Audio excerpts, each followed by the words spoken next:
Hello everyone, मैं नीलम शुक्ला आप लोगों का स्वागत करती हूँ। वीडियो शुरू करने के पहले मैं आप लोगों से एक रिक्वेस्ट करना चाहती हूँ। प्लीज़ मेरे चैनल को लाइक करिए, सब्सक्राइब करिए और कमेंट करिए और अपने फ्रेंड के साथ इसको शेयर ज़रूर करिए, क्योंकि इसमें जो भी मैं आपको इन्फॉर्मेशन देती हूँ काफ़ी इम्पोर्टेंट होती है और काफ़ी अच्छे तरीके से एक्सप्लेन भी की गई है। Okay, thank you. चलिए अब शुरू करते हैं। वायरलेस कम्युनिकेशन हमारा जो टॉपिक है आज का, तो है वायरलेस कम्युनिकेशन। देखिए, वायरलेस कम्युनिकेशन बताने से पहले मैं आप लोगों को कम्युनिकेशन बताना चाहती हूँ कि कम्युनिकेशन क्या होता है। कम्युनिकेशन का जो हिंदी शब्द होता है उसको हम क्या बोलते हैं? संचार बोलते हैं। और कम्युनिकेशन का मतलब होता है कि सूचनाओं का आदान प्रदान होता है। मतलब जब हम किसी माध्यम से इन्फॉर्मेशन को एक दूसरे तक पहुंचाते हैं तो उसे हम क्या कहते हैं? कम्युनिकेशन कहते हैं। अब देखिए, कम्युनिकेशन कई प्रकार से हो सकते हैं। कम्युनिकेशन मुख्यतः दो प्रकार के होते हैं। एक होता है डायरेक्ट कम्युनिकेशन और दूसरा होता है इनडायरेक्ट कम्युनिकेशन। देखिए, डायरेक्ट कम्युनिकेशन का मतलब क्या होता है? प्रत्यक्ष सूचनाओं का आदान प्रदान, जैसे आमने सामने बातें करना, ये क्या कहता है? हमारा डायरेक्ट कम्युनिकेशन। मतलब बिल्कुल प्रत्यक्ष रूप से सूचनाओं का आदान प्रदान किया जाता है। और जो इनडायरेक्ट कम्युनिकेशन होता है, इनडायरेक्ट कम्युनिकेशन का मतलब होता है किसी माध्यम के द्वारा हम किसी माध्यम के द्वारा हम कम्युनिकेट करते हैं। कम्युनिकेट मतलब सूचनाओं का आदान प्रदान करते हैं। जैसे हम मान लीजिए टेलीफोन हो गया, तो टेलीफोन हमारा इनडायरेक्ट कम्युनिकेशन हो गया।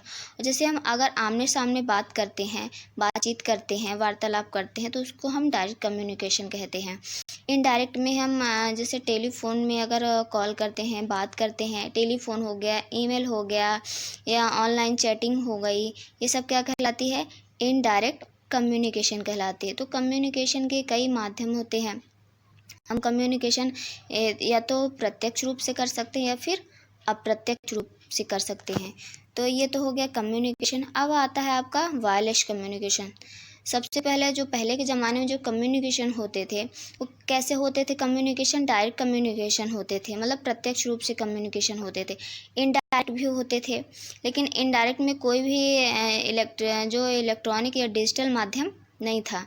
लेकिन आज के ज़माने में 19वीं सदी में इसकी शुरुआत, जो वायरलेस कम्युनिकेशन है, इसकी शुरुआत 19वीं शताब्दी में ही हुई है। तो इसमें जो कम्युनिकेशन होता है वो इनडायरेक्ट भी हो सकता है और डायरेक्ट भी हो सकता है।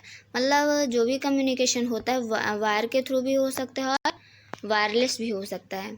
अब चलिए स्टार्ट करते हैं वायरलेस कम्युनिकेशन। देखिए, वायरलेस कम्युनिकेशन क्या कहलाता है? जिसमें हम बिना वायर, केबल या किसी अन्य फिजिकल डिवाइस जैसे किसी भी कनेक्शन का यूज किए बिना इन्फॉर्मेशन या डाटा को एक स्थान से दूसरे स्थान तक ट्रांसफ़र करते हैं, उसे हम क्या कहते हैं? Wireless communication. देखिए, वायरलेस कम्युनिकेशन में क्या होता है, इसमें हमको किसी भी फिजिकल डिवाइस की आवश्यकता नहीं होती है। बिना फिजिकल डिवाइस के ही हम जो भी हमारी इन्फॉर्मेशन रहती है, जो भी डाटा रहता है, उसको एक स्थान से दूसरे स्थान तक पहुंचा सकते हैं। देखिए, इसमें जो भी हमारा डाटा या इन्फॉर्मेशन ट्रांसमिट होता है वो रेडियो वेव्स के माध्यम से ट्रांसमिट होता है। इसमें किसी भी हमारे फिजिकल जो डिवाइस होते हैं उनकी आवश्यकता नहीं होती। फिजिकल डिवाइस क्या कहलाते हैं? जैसे हमारा वायर हो गया, केबल हो गया, ये फिजिकल डिवाइस कहलाते हैं। इसके माध्यम से कम्युनिकेशन होता है। लेकिन जो वायरलेस कम्युनिकेशन होता है उसमें इन चीज़ों की आवश्यकता नहीं होती है। वायरलेस कम्युनिकेशन में हवा के माध्यम से, हवा का मतलब क्या होता है? जो रेडियो वेव्स हैं, रेडियो वेव्स के माध्यम से सूचना को एक स्थान से दूसरे स्थान तक पहुंचा सकते हैं। अब देखिए, जो वायरलेस कम्युनिकेशन होता है तो वो भी कई प्रकार के होते हैं। जैसे गाइडेड कम्युनिकेशन हो गया और दूसरा क्या हो गया? इनगाइडेड कम्युनिकेशन। अब गाइडेड कम्युनिकेशन क्या होता है? ऐसा कम्युनिकेशन जिसमें हमको किसी माध्यम की आवश्यकता होती है, बिना माध्यम के हम कम्युनिकेट नहीं कर सकते। जैसे हम वायर होता है, केबल हो गया, तो ये क्या है? Guided communication. वायर के द्वारा, केबल के द्वारा हम सूचना को एक स्थान से दूसरे स्थान में ट्रांसमिट कर सकते हैं। और इनगाइडेड कम्युनिकेशन क्या होता है? इनगाइडेड कम्युनिकेशन का मतलब होता है इसमें किसी भी फिजिकल डिवाइस की आवश्यकता नहीं होती है। इसमें क्या होता है? रेडियो वेव्स के माध्यम से जो सूचना होती हैं उनको एक स्थान से दूसरे स्थान में ट्रांसमिट किया जाता है। जैसे मान लीजिए एंटीना हो गया। एंटीना क्या कहलाता है? एक इलेक्ट्रॉनिक डिवाइस होता है जो क्या करता है, इलेक्ट्रॉनिक सिग्नल्स को इलेक्ट्रोमैग्नेटिक के रूप में, रेडियो वेव्स के रूप में कन्वर्ट करता है। अब देखिए इलेक्ट्रोमैग्नेटिक वेव जो होता है वो क्या करता है, इलेक्ट्रोमैग्नेटिक वेव सैटेलाइट के माध्यम से फैलती है, इसलिए ट्रांसमीटर और रिसीवर दोनों में एक ही एंटीना होता है। अब देखिए जो हमारा एंटीना होता है, तो एंटीना में क्या होता है, जैसे मैं बताई, एंटीना एक हमारा इलेक्ट्रॉनिक डिवाइस है और एंटीना में ही दो प्रकार के ट्रांसमिशन होते हैं, एक रिसीवर होता है और दूसरा एक ट्रांसमीटर होता है, जो सूचना को रिसीव भी करता है और सूचना को क्या करता है, ट्रांसमिट भी करता है। ठीक है। अब देखिए जो वायरलेस कम्युनिकेशन होते हैं, कई प्रकार के होते हैं वायरलेस कम्युनिकेशन। जैसे हमारा मोबाइल फ़ोन हो गया, टीवी हो गई, रिमोट हो गया और वाईफाई हो गई, जो लोकल एरिया नेटवर्क है, ये सारी चीज़ें क्या हैं, वायरलेस कम्युनिकेशन है। अब देखिए वायरलेस कम्युनिकेशन के भी कई प्रकार होते हैं। वायरलेस कम्युनिकेशन के प्रकार: mobile and television communication, Bluetooth, wifi को हम वायरलेस फिडेलिटी कहते हैं। लाईफाई का मतलब होता है लाइट फिडेलिटी। और फिर होता है डब्लू लैन का मतलब होता है वायरलेस लोकल एरिया नेटवर्क। अब देखिए मोबाइल एंड टेलीविज़न कम्युनिकेशन क्या होता है। देखिए मोबाइल एक ऐसा वायरलेस हैंड होल्ड डिवाइस होता है जो यूजर को कॉल करने या कॉल को रिसीव करने की सुविधा प्रोवाइड करता है। इसके साथ साथ मोबाइल के द्वारा हम टेक्स्ट, ऑडियो, वीडियो, ग्राफिक्स भी सेंड कर सकते हैं। देखिए जो मोबाइल होता है, मोबाइल में दोनों चीज़ें होती हैं। एक तो हम किसी भी मैसेज को सेंड भी कर सकते हैं और रिसीव भी कर सकते हैं।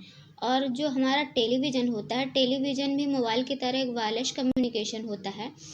तो टेलीविज़न में हम केवल जो भी मैसेज आता है उसको केवल हम रिसीव कर सकते हैं, इसमें डाटा को सेंड नहीं किया जा सकता। अब दूसरा क्या है आपका, ब्लूटूथ। अब देखिए ब्लूटूथ एक ऐसा टेक्नोलॉजी है जिसमें डाटा को ट्रांसमिट करने की रेंज केवल कितने मीटर तक की होती है, 10 मीटर तक की होती है। 10 मीटर से ज़्यादा अगर रेंज हो गई तो डाटा ट्रांसमिट नहीं होगा। देखिए जो बहुत सारे जो हमारे सिस्टम होते हैं, जैसे मोबाइल हो गया, लैपटॉप हो गया, कंप्यूटर होता है, बहुत सारे सिस्टम में ब्लूटूथ अवेलेबल होता है। तो ब्लूटूथ के द्वारा हम ऑडियो, वीडियो, ये सारी चीज़ें, साउंड है, ये सारी चीज़ें हम सेंड कर सकते हैं। फिर आपका आता है वाईफाई, वायरलेस फिडेलिटी। देखिए वायरलेस फिडेलिटी एक ऐसी टेक्नोलॉजी है जिसमें जो ट्रांसमिशन होता है वो रेडियो वेव्स के द्वारा होता है। इसमें जो भी ट्रांसमिशन होगा, ट्रांसमिशन मतलब जो भी डाटा का, सूचनाओं का जो भी एक स्थान से दूसरे स्थान तक पहुंचाया जाता है, तो उसके लिए किसकी आवश्यकता होगी, रेडियो वेव्स की सहायता से सूचनाओं को एक स्थान से दूसरे स्थान तक पहुंचाया जा सकता है। अब देखिए इसमें क्या होता है, इसकी जो रेंज होती है, इसकी रेंज ज़्यादा से ज़्यादा 100 मीटर तक होती है। अगर 100 मीटर से बाहर अगर हम जाते हैं तो वाईफाई का कनेक्शन जो होता है वो डिसकनेक्ट हो जाता है। जैसे ब्लूटूथ में क्या होता है, जो उसकी रेंज होती है 10 मीटर होती है। 10 मीटर से अगर हम बाहर जाते हैं तो जो कनेक्शन होता है वो डिसकनेक्ट हो जाता है। उसी प्रकार से वाईफाई भी होता है। वाईफाई की एक एरिया डिसाइड होती है, मतलब एक रेंज डिसाइड होती है, उस रेंज तक ही कनेक्शन रहता है। अगर उस रेंज से हम बाहर जाते हैं तो कनेक्शन डिस्कनेक्ट हो जाता है। वाईफाई का प्रकार होता है एक लाइफाई। अब देखिए लाइफाई का फुल फॉर्म क्या होता है, लाइट फिडेलिटी। देखिए यह है high speed optical wireless technology है। इस टेक्नोलॉजी में एलईडी बल्ब से निकलने वाली जो रेज होती है उनको इन्फॉर्मेशन को ट्रांसमिट करने के लिए यूज किया जाता है। इसकी जो स्पीड होती है 224 जीबीपीएस तक होती है। जीबीपीएस का मतलब क्या होता है, गीगाबाइट पर सेकंड तक होती है। इसका मतलब देखिए जो लाइफाई की स्पीड होती है वो वाईफाई से 1000 गुना ज़्यादा होती है, मतलब काफ़ी स्पीड से चलता है। देखिए लाइफाई जो होता है वो एक कमरे के अंदर तक होता है। जैसे इसमें एलईडी बल्ब एलईडी बल्ब का यूज होता है। एलईडी बल्ब जैसे मान लीजिए अगर हम एक कमरे में एलईडी बल्ब लगा लें, क्योंकि लाइफ में बहुत सारे इक्विपमेंट की आवश्यकता होती है, जैसे लैंप ड्राइवर हो गया, एलईडी लैंप हो गया, फोटो डिटेक्टर हो गया। तो इन सारे इक्विपमेंट के द्वारा वाईफाई की कनेक्टिविटी की जा सकती है, लेकिन इसकी कनेक्टिविटी केवल एक रूम के अंदर ही रहती है। अगर इससे हम बाहर जाते हैं तो जो कनेक्शन रहता है वो डिस्कनेक्ट हो जाता है। इसकी स्पीड तो बहुत ज़्यादा होती है, लेकिन इसका यूज़ ज़्यादातर नहीं हो रहा है। इसलिए नहीं हो रहा है क्योंकि जैसे मान लीजिए हम किसी कंपनी में कंपनी के लिए अगर वाईफाई का यूज करें तो जो कंपनी होती है काफ़ी बड़ी होती है, तो वहाँ पे जो लाइट की रेंज होनी चाहिए तो काफ़ी ज़्यादा होनी चाहिए। इसमें जो वाईफाई में काफ़ी खर्चा भी रहता है, इसलिए इसकी कनेक्टिविटी ज़्यादातर नहीं की जाती है। लेकिन अगर इसकी कनेक्टिविटी की जाए तो इसकी स्पीड जो होती है वाईफाई से 1000 गुना ज़्यादा होती है। मतलब वाईफाई की स्पीड mbps तक होती है, मतलब, और जो वाईफाई की स्पीड होती है वो gbps होती है। ठीक है। फिर आपका आता है WLAN। इसका मतलब होता है वायरलेस लोकल एरिया नेटवर्क। देखिए वायरलेस लोकल एरिया नेटवर्क क्या होता है, एक लोकल कनेक्शन होता है।